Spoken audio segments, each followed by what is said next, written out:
quand il a 12-13 ans, qu'est-ce que tu vas faire plus tard? Qu'est-ce que tu veux faire? Mais comment un jeune peut savoir ce qu'il veut faire ou ce qu'il peut faire? Je m'appelle Pericola Francesco, j'ai 17 ans et je suis en 6e vente.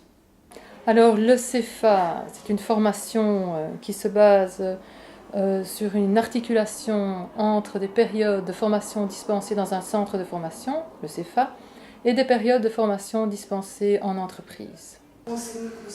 C'est vrai qu'ici, vu l'enseignement, c'est de l'enseignement professionnel, donc c'est vrai que ce serait super chouette pour les jeunes d'avoir le regard extérieur qui soit un peu plus positif par rapport à ces métiers de terrain. C'est pas toujours bien reconnu, donc. Mais ici, c'est vrai que nos élèves, quand ils sortent d'ici, ils ont une certaine force parce ils ont été pendant 2 ans ou 3 ans dans le même magasin ou plusieurs magasins, et ils sont vraiment des gens de terrain. Ils ont un super bon contact avec la clientèle. Ils sont polyvalents. Et au jour d'aujourd'hui, on dit tout de suite, oui, mais les jeunes, vous savez, les jeunes, ils n'ont plus envie de travailler, ils n'ont plus envie de faire ceci, ils n'ont plus envie de faire cela.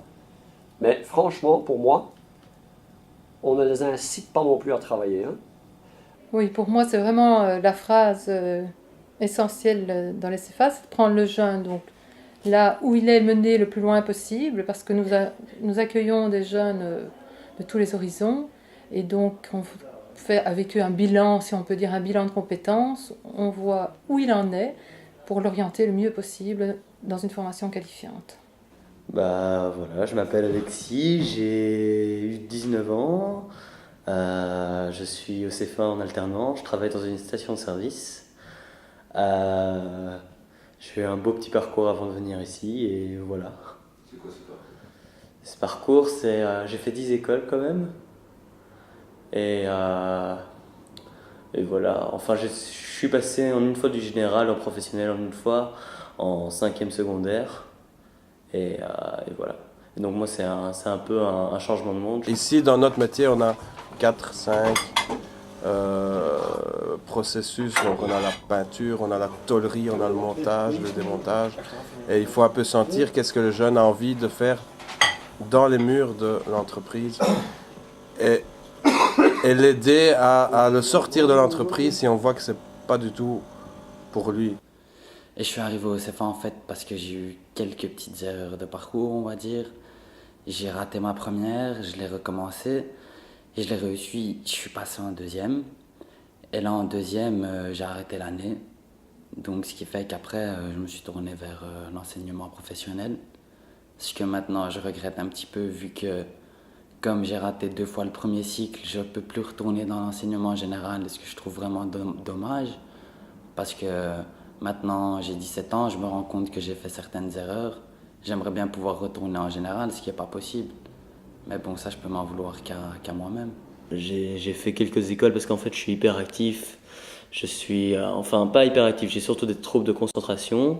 Et des troubles, j'ai des problèmes divers qui ont fait. Et voilà, on trouvait que j'étais pas bête, on comprenait pas pourquoi j'aurais pas pu continuer le général. Mais finalement, à la fin, j'en ai eu marre et j'ai tout laissé tomber. Je suis arrivé dans le professionnel un peu parce que c'était bon, j'ai pas le choix, il faut que je trouve quelque chose. Et je suis arrivé ici, c'était totalement différent de ce que j'avais vécu avant. C'était un nouveau milieu social pour moi. Mais finalement, c'est pas plus mal. Depuis que je suis ici, j'ai bien mûri, j'ai bien appris. C'est plein de bonnes choses. Aucun regret. Si, enfin, c'est plus des regrets sur moi si j'avais plus bossé, si j'avais fait plus attention auparavant, mais là j'ai trouvé ma place ici, j'ai un chouette boulot, je suis dans la vie professionnelle, c'est différent de tout ce que mes copains font à l'université, mais c'est pas mal. Ah, c'est le proviseur, il m'a demandé de partir parce que je parlais trop en cours, quand le prof il était, je sais pas, je dénonçais ce que je trouvais, je le disais franchement clair et net au prof. Il t'a dit quoi? Que j'étais pas fait pour cette école-là, quoi. Ils m'ont direct demandé de partir. Ils ont dit que je parlais trop, que j'ouvrais trop ma gueule, quoi. Alors je suis allé en technique restauration et j'aime bien. Et comment tu as choisi technique de restauration? J'ai regardé d'abord dans un livre toutes les écoles de Bruxelles Et j'ai choisi quelques-unes et puis finalement j'ai pris ça. Tu fais ça seul? Non, avec mon père. Avec ton père? Ouais. Oui. Est-ce que quelqu'un à l'école t'a aidé pour ça? Non, personne. Non? Non, à mon avis, tous ces jeunes qui ne savent pas quoi faire, c'est parce qu'il faudrait peut-être un système pour les orienter, leur donner du goût à faire quelque chose. Mais quoi? Voilà, quand ils sont à l'école, moi je suis persuadé que tous les jeunes sont capables de faire quelque chose. Tous. Mais il faut essayer de les intéresser. Nous, notre but quand on engage un jeune, c'est pas de lui donner une formation de 4 ans, et puis ou 3 ans, 4 ans, et puis de s'en débarrasser, et dire voilà, c'est bien, tu as bien travaillé et tout, maintenant salut. Nous, notre but, on ne trouve pas de personnel, on trouve de moins en moins de personnel qualifié, on n'en trouve plus. Notre but à nous, quand on engage un jeune, c'est d'essayer de le garder dans la maison, c'est essayer de lui donner la formation, donc on le fait grandir chez nous pour qu'il ait les automatismes de la maison, qu'il connaisse la maison, et pouvoir le garder plus tard comme ouvrier, chez nous évidemment. Parce que sinon, nous, notre formation qu'on a fait pendant 4 ans, c'est perdu. C'est un investissement, je vous ai dit, c'est un investissement en personnel parce qu'il y a quelqu'un qui doit s'en occuper, qui doit prendre en charge et qui doit avoir la formation. Le gars, si dans 4 ans il voit son apprenti qui s'en va, pour lui c'est une déception aussi quelque part. Vous voyez? Donc,